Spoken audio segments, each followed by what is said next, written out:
at agad tayong report muli sa labas ng himpilan kasi pa naman na Regional Anti-Cybercrime Unit 3 nagatid ng pag-asa, tuwa at malasakit sa mga mag-aaral ng Tarlac.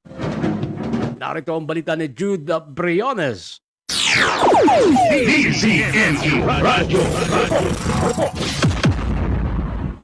Naghatid ng saya, inspirasyon at malasakit sa mga mag-aaral ng Sapang Maragol Integrated School sa Sitio Sentro, Barangay Sapang Maragol, Tarlac City, ang Regional Anti-Cybercrime Unit 3 o RACO 3 sa isinagawang outreach program bilang bahagi ng pagdiriwang ng 31st Police Community Relations Month.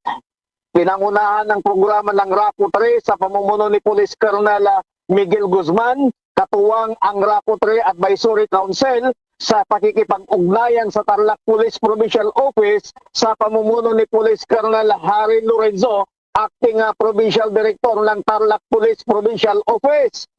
Nakisa rin sa makabuluhang gawain ang 2nd Special Force Battalion, Philippine Army, Tarlac Citizens iWatch Against Crime, Tarlac Host Lions Club at Tarlac United upang maghatid ng suporta at kasiyahan sa mga batang mag-aaral.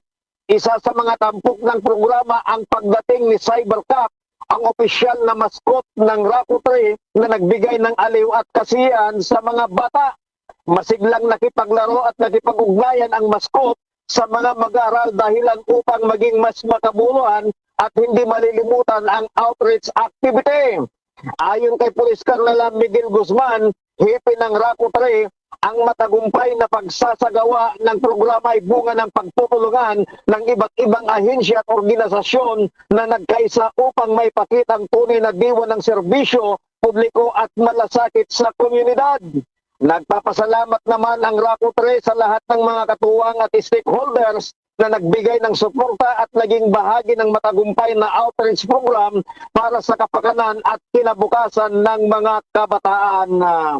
Mula dito sa Tarlac City, Jude Briones nagulat para sa Target On Air sa DZME 1530 ang Radyo TV.